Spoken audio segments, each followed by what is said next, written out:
and we are starting off with Smackdown as John Cena came out at the end of the show to talk about a big problem, that being that he's without a partner to face Solo Sikoa and Jimmy Uso at next week's Fastlane. Cena said he has two options, either to rip up the contract and pretend it never happened, or stand up and fight, and it was clear what choice Mr. Never Give Up was going to make. John vowed to fight even if he had to go it alone, and it looked like that was going to be the case as his promo was interrupted by Uso, Sikoa, and Paul Heyman. Jimmy Uso said John wasn't going to make it to Fastlane, and alongside Sikoa, delivered a beating on the former world champion, who looked like he was going to be sent through the announce desk.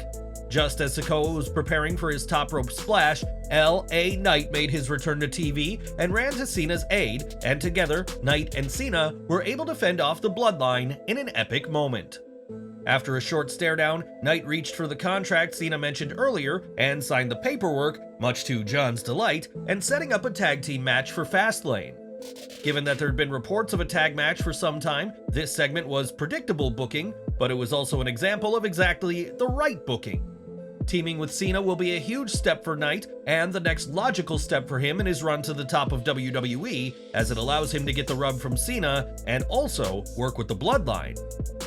Sharing the ring with Uso and Sikoa will begin Knight's journey to an eventual title match with Roman Reigns, and this is a segment we hoped to see last week, but hit exactly right here. The pop for Knight rivaled that of Cena, and is a great indicator of where he is at this point and how fans view him, and hopefully WWE can continue this momentum in the coming weeks and months. Paul Heyman, Jimmy Uso, and Solo Sikoa kicked off SmackDown with an in-ring promo, teasing that John Cena was having transport issues, but was actually running scared. Their promo segued into a match between Uso and Karl Anderson, and highlighted Uso against someone who is a tag team specialist. The biggest story was not the match, but the actions of Uso, who acted as if he's a bigger deal than Heyman and Sikoa, acting as the alleged leader in Roman Reigns' absence. It may be hard to see Uso as the unofficial leader after he got smacked down by Mia Yim, and this instance helped define his character and would also set up the angle with Cena later in the show. That booking trope is rarely a favorite, but is a trademark of WWE, so it is what it is at this point, and there were multiple examples of Uso trying to place himself as the head of his group. Uso would repeatedly yank the microphone from Paul Heyman's hands, continuing to go against the wishes of the special counsel, and by proxy, the wishes of Roman Reigns. It's also somewhat wild to think that it's been close to a year since the OC returned, and since then, they've pretty much been used the same way as they were before their 2020 release. Backstage, a frustrated Jimmy Uso assaulted several people, and while Sikoa did not join him at first, the Bloodline's enforcer later did, a sign of Jimmy's influence in the mind of his younger brother. If so, that could be very dangerous for Roman Reigns, who will be returning to SmackDown next month and may come back to find Solo more loyal to Jimmy than to him. If that were to happen, Reigns would be seriously outmatched, and who knows, a reunion between Jimmy, Solo, and Jay could see Reigns lose this rebellion and give up his status as Tribal Chief to Jimmy. After 3 years on top, Reigns' tenure as Tribal Chief has grown old with many WWE fans, and perhaps this week's SmackDown was a tease of major changes to come. Now, fans who were watching this week's SmackDown may have noticed something strange about the intro video this week, as Edge was nowhere to be seen in the package. Just a few weeks ago, WWE updated its intro video and included Edge, so his removal is very recent indeed, and this comes at a time when many believe Edge's career in WWE is coming to an end. This development has only fueled the speculation surrounding Edge's contract situation and his possible appearance at AEW Wrestle Dream, which is scheduled for this Sunday. With Edge's known WWE contract ending today, he will, in theory, be free to appear at Wrestle Dream, as fans are eagerly anticipating the Hall of Famer's next move. We've got some sad news to report right now, as NWA legend Joyce Grable has died at the age of 70. A 6-time NWA Women's World Tag Team Champion and NWA US Women's Champion, Grable accomplished plenty during her decades in the ring, and we'd like to extend our condolences to those who knew her at this time. In the year since Dominik Mysterio joined the Judgment Day, the self-proclaimed hardened criminal has become one of WWE's top stars, as well as one of the most loathed superstars in recent history. Dominik has made it clear he has no issue with bending or even breaking the rules when need be, but now a very real WWE rule may force WWE to punish Dirty Dom. At the end of last week's Raw, the Judgment Day were retreating to the back after a brawl with Sami Zayn, Kevin Owens, Jey Uso, and Cody Rhodes, and the heels were furious in the moment. It appears that Mysterio took things too far, as after seeing Finn Balor strike a referee, which was part of the show, Mysterio delivered a boot to the same official, which reportedly wasn't the plan. The referee, caught unaware, was hurt and fell badly, and one of WWE's biggest rules is that you can't intentionally hit an official, either in a match or outside of the ring.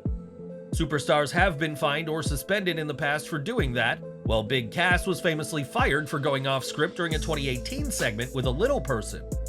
While Mysterio is unlikely to be fired, Mysterio's strike could see him face a suspension and possibly be stripped of the NXT North American title, or drop it sooner than initially planned.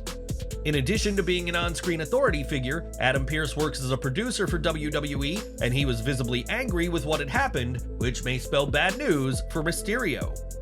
At this point, it remains to be seen what action WWE will take against Dom, or if they'll chalk this up to a young talent getting a bit hot-headed in the heat of the moment, and we'll keep following this situation for updates. More from SmackDown as Michael Cole hyped up Jade Cargill's arrival, and the show aired a few screenshots from news highlights, including the ESPN story that broke the news of her contract. Cole said he can't wait to see Cargill in a WWE ring, in a nice nod to WWE's newest superstar, but the fact there was no clue which brand she'll be on when she debuts will keep fans interested. There was plenty of action during this week's episode of SmackDown in Sacramento, but arguably the biggest match of the night was kept until the show went off the air. After SmackDown, a dream match pitting champion against champion played out as World Heavyweight Champion Seth Rollins faced Intercontinental Champion Gunther. The match, which was only for Rollins' title, ended in a DQ as Imperium members Ludwig Kaiser and Giovanni Vinci attacked Rollins, but the Architect was the one standing tall at the end of the night. After this match, Rollins addressed the fans and took aim at Roman Reigns being absent from the show before leading the crowd in a Bray Wyatt tribute. If this wasn't enough, John Cena was also in action after SmackDown, and his open challenge was answered by NXT North American Champion Dominik Mysterio. The non-title match was won by Cena, and for anyone wondering why the title wasn't on the line, it's because dark matches are normally designed so that babyfaces can win and send the crowd home happy. WWE wanted Cena to win but didn't want to take the North American title off of Mysterio, and while the Sacramento crowd didn't see a title change, there was plenty to enjoy in the arena. Now, Bobby Lashley has been trying to instill the killer instinct within the Street Profits for some time now, and after the duo's defeat last week, Lashley was left disappointed by the lack of ruthlessness. This week, Lashley joined the Grayson Waller effect, and with a single reference to going back to the drawing board, revealed he is no longer working with Montez Ford or Angelo Dawkins. It felt very much like a rushed creative decision, but in hindsight, is reflective of the story as a whole, and we expect the Profits to have to ramp up their intensity to prove themselves to the Almighty. This will allow a longer, more natural process for the pair to turn heel, rather than what we've seen, which is the team being faces one week and WWE expecting fans to boo them the next. After the segment, Austin Theory hit the ring to battle Cameron Grimes with Waller at ringside, and like the opener, this was a glorified squash match that highlighted the Theory-Waller pairing. It appears that Grimes was used as an enhancement talent this week on WWE Smackdown to put over Theory, since he is now being pushed into the tag team picture. The last time fans saw Grimes in action was at SummerSlam, where he worked the Battle Royal won by L.A. Knight, and while he's been missing from TV, he has continued to compete in dark matches. SmackDown also saw LWO allies Rey Mysterio and Santos Escobar face off with the US title on the line, just 1 week removed from battling the Street Profits. The battle between protege and mentor saw Rey get the better of his younger, faster challenger after countering a gorilla press by Escobar to get a roll-up pinfall. Hesitation by Escobar to answer his idol's sign of respect was an interesting development that teased dissension between them and a potential return to being a heel for Santos. A post-match beatdown by the Street Profits drew the approval of Bobby Lashley in the latest Rush chapter of this story, and Joaquin Wilde and Cruz del Toro tried to help their allies, but to no avail. Interestingly, Dragon Lee also appeared to try and intervene, but was prevented by security from going over the ringside barricade.